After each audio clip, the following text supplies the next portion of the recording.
Former Raiders coach Jon Gruden is back in the headlines after a court ruled in his favor against the NFL. Katie Caldwell, Jeff Lloyd back here with you today.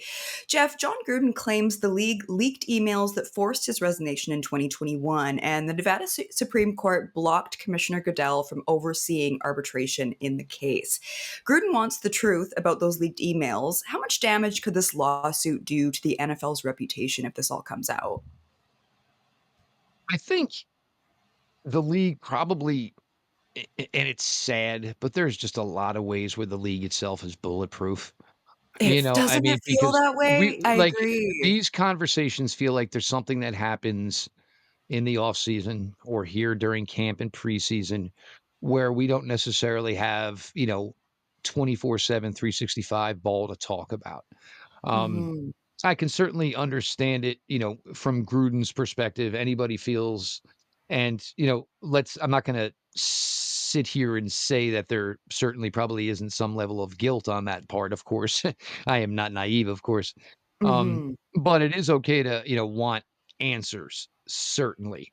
Um, the thing for me, and where I'm not sure what exactly the long game is here for Jon Gruden, because where he currently is sitting, I mean, he probably looks like a kid in football heaven as far as what he is currently doing.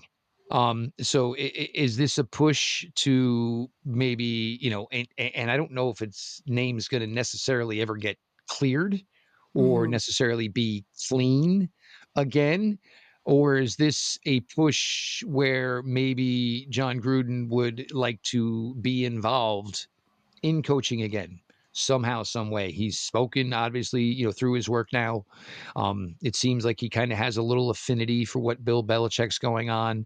So you wonder for Gruden, is the ultimate play to, get enough heat off of himself. And I think Mm. at the end of the day, that would come down to a moral decision by any prospective employee, because it's one of those ones that, yeah, you kind of got your name cleared, but is it, because of a wrong or right thing, or Yeah. is it maybe you're getting by, on a legal technicality? We'll just, I guess, go with that.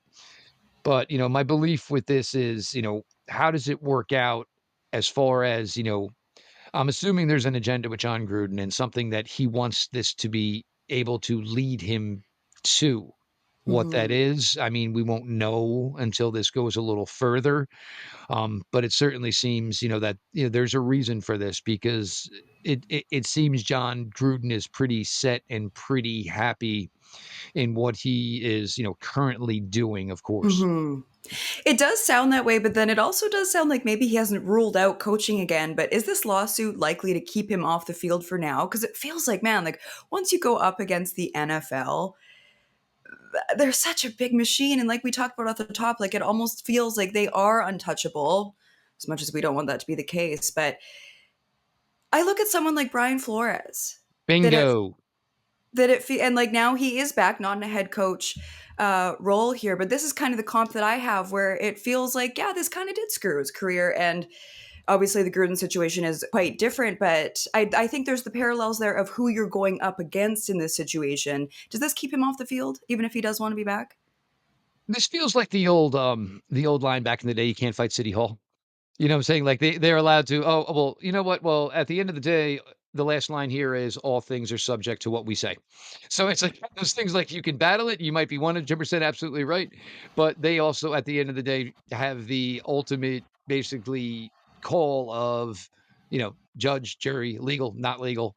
So it seems like it's certainly, a battle that even if you feel like you won, maybe necessarily you didn't. And I think Brian Flores is the ultimate perfect case for that. Um, you know, yes, Brian Flores is a defense coordinator with the Minnesota Vikings. What he did in his time with the Miami Dolphins, I thought was absolutely remarkable. I I did mean, there were too. times, there were times you looked at that Miami Dolphins roster and you said, basically, the old major league line, who are these guys? Yeah. And, they were literally a bunch of nobodies, and the Hmm. record was not very good, but they still went out. I mean, and they were losing games, 24-20 against teams they had no business even being in a game with 60 Hmm. minutes for. So the level of Brian Flores and his ability as a coach is, in my opinion, off the charts.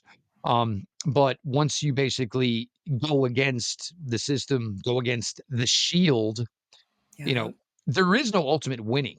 You know what I'm saying? Even if you Mhm. won, it's going to come at a price. At And what certainly I cost? believe Yeah. exactly the price for Brian Flores is, other than defensive coordinator, I don't Yeah. think there's a team that's ever going to be able to, probably give him a head coaching gig. Maybe that goes away. Mhm. Certainly takes time. Nobody knows what that number necessarily would be.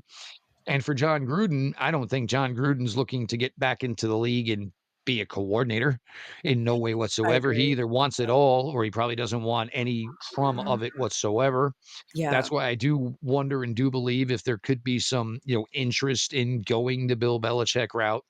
Mhm. Because it's certainly a different route. And the other thing is you have to have personnel guys. You have Yeah. to run a college program now like you're running an NFL program. I doubt Jon Gruden has any idea what it's like to sit down with a 17-year-old kid and talk about $2.7 million for you to come play at my school. Um, so there's a lot of factors into that. And I think that's kind of why maybe that's something that could be appealing to Gruden, where he just coaches Mhm. the team, where, that aspect is there, kind of like Bill Belichick. He can kind of be the face. Look, I'll get you any kid here. You guys got to make the finances work. Yep. And I think that's a real big part of all of that. So for Gruden, I think part of it is what do you ultimately want? Because Mhm. even with this battle, you might not necessarily get there. So the NFL obviously plans to appeal the ruling. How far could this battle go? And what might the fallout be if this ultimately does reach, say, the Supreme Court? Well, the NFL is obviously going to have some things to answer. And Yeah. I mean, that's basically what it's going to come down to. And, Yeah. um, at the resignation, and I think that's something that probably could help Gruden in this. It wasn't necessarily something he was terminated for. He felt he had to resign to walk away from it. The little of, my legal ease, I would say, that probably proves that he felt he was in a difficult situation. So the resignation is probably something that helps him because maybe it feels like he was misled or he made a decision based on what was going on at the time. And if this goes through the Supreme Court and it basically comes back to that the league was wrong, then he resigned essentially, my opinion, under what would have been false pretenses. This is what he thought, this is the way maybe he was bullied or pushed, and it turned out that necessarily it was not the legal route to go. Who knows? Does that lead to just Jon Gruden suing the league for a large amount, something that he will ultimately settle out of court for, I'm sure. We're in the, I would say, the middle stages of it. Obviously, this is out there and the legal process is going on. I'm sure a lot of it has to do with what Gruden's ultimate end game is here. Is it a monetary thing? Is it I want my name cleared because I want to be involved with the game again type of thing? A lot of things, a lot of moving parts here, which certainly makes covering sports a lot easier than covering legal.